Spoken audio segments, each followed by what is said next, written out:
Welcome! I'm so glad you've chosen to join me in our DIY practice management course. If you're a team who's watching this together, congratulations on starting to become a practice who will enjoy your career to its very fullest. This particular class will help you understand why taking the time to identify who you want to be is so important to becoming a DIY practice management expert. Now, before you roll your eyes and wonder, is she going to make us set goals? Yeah, I am, in the next video. But know this, I've had that same reaction to goals and consultants too. There are even proven reasons why some of us don't even like to do this kind of thing. Number one, people don't see a reason to do so or value in doing it. Number two, we all hate to fail. Number three, some of us have low self-esteem and don't think we can actually do it or achieve goals. And number four, we don't know how or what our goals are. Let's start with a story to demonstrate the reason and value I have finally found why defining your identity is so important.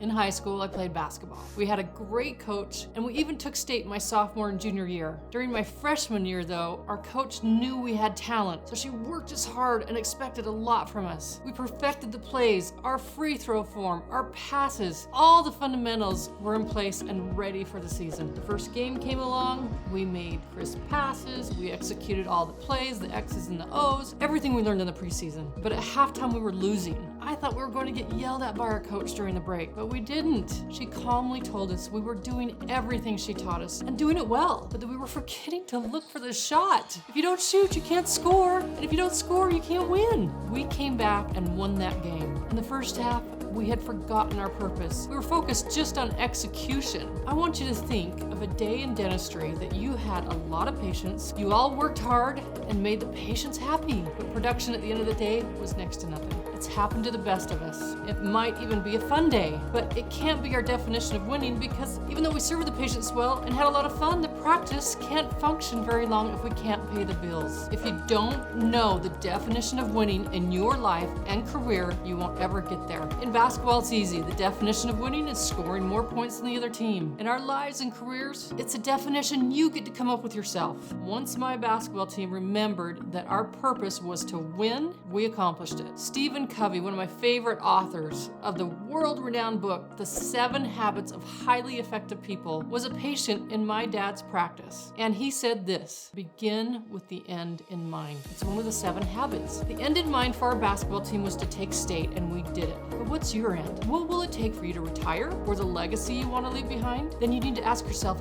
how do I get there? What goals do you need to set? Are you seeing the importance of creating your identity? What is your happy place? What is winning to you? The second reason people don't like to set goals or create a vision or identity is they're afraid to fail. Sometimes unexpected things happen. One of my most favorite clients was smack in the middle of Paradise, California, the town that was burned to the ground in 2018. Their identity, mission, and goals had to change immediately to survival mode. The fire wasn't a failure, it was a rewrite. Stephen Covey also teaches that we have a circle of influence and a circle of concern. The circle of influence includes you and the things you can have some control over. The circle of concern includes things you don't have control over or influence on. The Paradise Practice mission statement was within their circle of influence. The fire was in their circle of concern, completely out of their control. My point being is don't be afraid of things that are out of your control. They're just rewrites. Life happens. Notice how small their circle of influence is that is you. So much can happen to you that is vital to define you and your chances of success. I always thought if I was a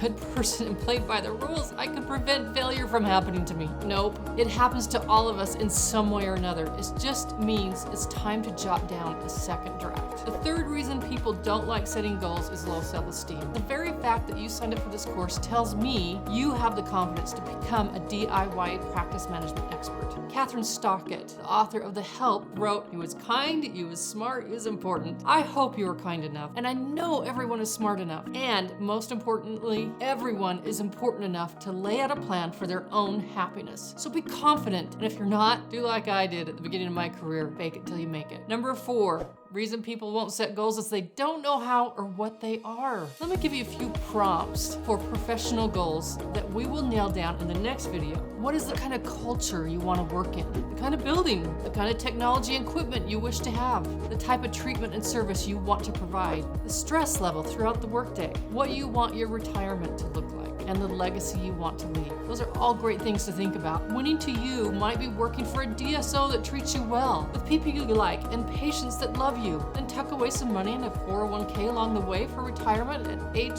whatever. Or it might be as big as owning several locations, or owning your own DSO, or anything in between. It doesn't matter. All that matters is identifying what makes you happy along the way, so that when it's all said and done, that you end up where you want to be with no regrets. I hope in this class you have gained a desire to discover your identity, your happy place, your state championship. In the next class, we're going to dig into how to get it down on paper.